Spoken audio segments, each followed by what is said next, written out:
Assalamualaikum warahmatullahi wabarakatuh. Nama saya Fani Fernanda Maesa dari kelas 11 IPS 1 nomor absen 34. Olahan makanan internasional. Kemasan adalah kegiatan penempatan produksi di dalam wadah dengan segala jenis material lainnya yang dilakukan oleh produsen untuk disampaikan kepada konsumen. Kemasan yang dibuat haruslah dapat menjaga mutu produk hingga sampai ke tangan konsumen. Banyak faktor yang mempengaruhi mutu produk ketika mencapai konsumen, seperti kondisi bahan mentah, metode pengolahan, dan kondisi penyimpanan. Fungsi perlindungan produk menjadi perhatian penting bagi wirausahaan makanan internasional ketika menentukan bahan kemasan. Adapun fungsi kemasan harus memenuhi persyaratan. 1. Kemampuan atau daya pembungkus yang baik untuk memudahkan dalam penanganan, pengangkutan, distribusi, penyimpanan, dan penyusunan penumpukan. Kedua, mampu melindungi isinya dari berbagai resiko. Ketiga, kemampuan sebagai daya tarik terhadap konsumen. Keempat, persyaratan ekonomi, artinya kemampuan dalam memenuhi keinginan pasar, sasaran masyarakat, dan tempat tujuan pemesanan. Kelima, mempunyai ukuran, bentuk, dan bobot yang sesuai dengan norma atau standar yang ada, mudah dibuang dan mudah dibentuk atau dicetak. Adapun persyaratan kemasan harus memiliki sifat seperti 1. Permeabel terhadap udara, oksigen, dan gas lainnya. 2. Bersifat non-toksik dan intern, tidak bereaksi dan menyebabkan reaksi kimia sehingga dapat mempertahankan warna, aroma, dan cita rasa produk yang dikemas.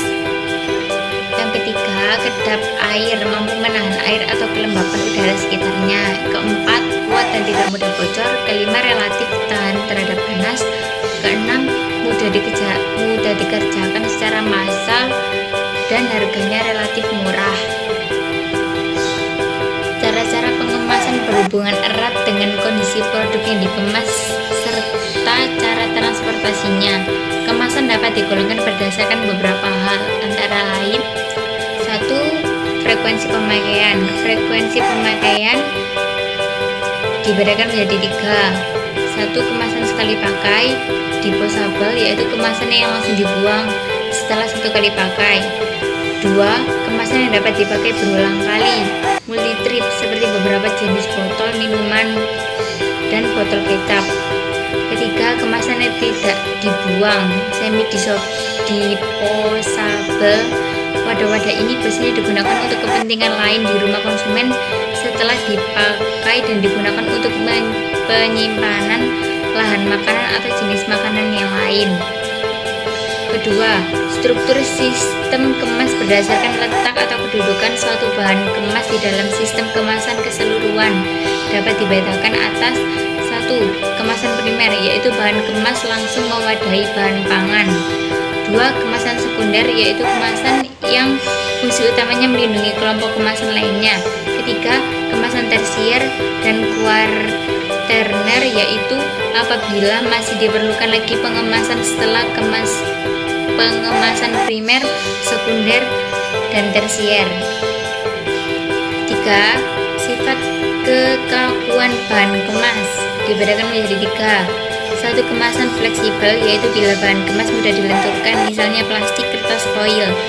2. Kemasan kaku, yaitu bila bahan kemas bersifat keras, kaku, tidak tahan lenturan, patah bila dipaksakan atau dibengkokkan. 3. Kemasan semi kaku atau semi fleksibel, yaitu bahan kemas yang memiliki sifat-sifat antara kemasan fleksibel dan kemasan kaku, seperti botol plastik. 4. Sifat perlindungan terhadap lingkungan. 1. Kemasan hermetis, yaitu wadah secara sempurna tidak dapat dilalui oleh gas, misalnya kaleng dan botol gelas. 2. Kemasan tahan cahaya, yaitu wadah yang tidak bersifat transparan, misalnya kemasan logam, kertas, dan foil. 3. Kemasan tahan suhu dingin. Jenis ini digunakan untuk bahan pangan yang memerlukan proses pemanasan, sterilisasi, dan pasteurisasi. Dan yang terakhir, tingkat kesiapan pakai dibedakan menjadi 3. 1. Wadah siap pakai, yaitu bahan kemas yang siap untuk diisi dengan bentuk yang telah sempurna sejak keluar dari pabrik. 2. Wadah siap dirakit atau disebut juga wadah lipatan, yaitu kemasan yang masih memerlukan tahap perikatan sebelum pengisian, misalnya kaleng dalam bentuk lempengan dan silinder fleksibel, wadah yang terbuat dari kertas, foil, atau plastik. Dan yang ketiga, kemasan fleksibel.